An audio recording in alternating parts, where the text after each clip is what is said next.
When you're in high school running the morning announcements, you might not think it's setting the stage for your future career, but for Jack Schaffler, it was the spark that led him to the center stage. Hi everyone, welcome back to our CM 102 podcast. I'm your host Gianna. Sitting next to me is Jack Schaffler, who is a sophomore at Sacred Heart University, majoring in theater and media. Hi Jack, first off, welcome. Thank you for coming on today. Thank you. How are you today? I'm doing great. How are you? Good. How was your weekend? It was good. It was a very uneventful weekend for me. I kind of just rested and then got some work done. And yeah. Yeah. First thing, why did you choose Sacred Heart? I chose Sacred Heart because I felt like it had a good theater program. That was what I first declared in. I came in and I did an audition for the theater program, and it was just I loved it from the get-go. I was just I was a little on the fence at first, but then I came in. I was just wow, I think this is it for me. And yeah, I felt as well as the community as well. On top of that, also it had a good media program, and I think just all that kind of fell into place. No.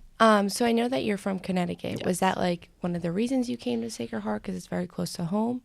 It wasn't a top reason. It definitely pushed into why I came here a little bit, but I was not necessarily looking for that. I think in my opinion, if this was in a different state, I probably still would have gone here. Yeah. But I think overall it definitely didn't hurt as to why I chose it. Yeah.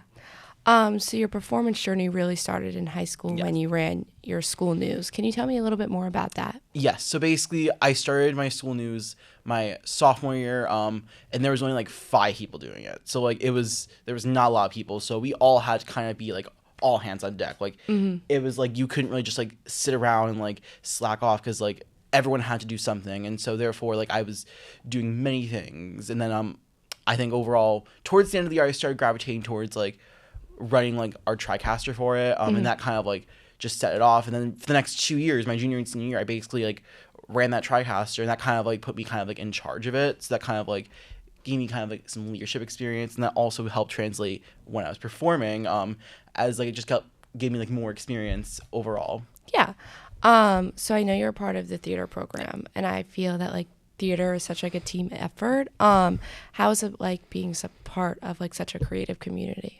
It's a great experience. I think overall, especially coming here into a college experience, doing things I didn't do before in high school, I think the creativity aspect and just collaboration overall has really been very more immersive. It's been more prominent.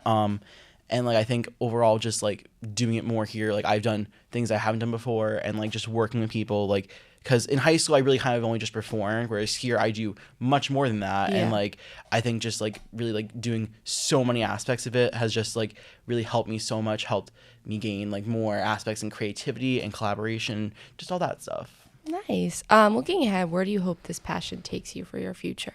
Looking ahead, I'm still I'm kind of still a little unknown about that. I do hope to continue performing, but also I am hoping to I'm trying to see what else can fit for me. And I still have a lot of time for that. But I'm just still exploring, and I think overall I'll hopefully find out soon, but I still have time. Yeah, definitely a lot of time. Lastly, what is one thing you would tell another student who's maybe sitting on a talent or passion but nervous to go for it? Go for it. You always go for it. I think whether the talent is theater, or whether it's dance, or whether it's a sport, anything, always go for it. I think the worst mistake you can have is just sitting around and regretting why didn't I do this? I think doing that, you're just gonna sit there just regretting why you didn't do that, and it's just gonna eat you alive. Whereas if you go for it, you know how you did on it, whether you get something or not, overall that experience, you always go for it. That's my advice. I agree. Well, Jack, thank you so much for sharing your story and coming on CM 102 podcast this morning. But that's all for today's episode. Be sure to follow us for more inspiring student spotlights. See you next time.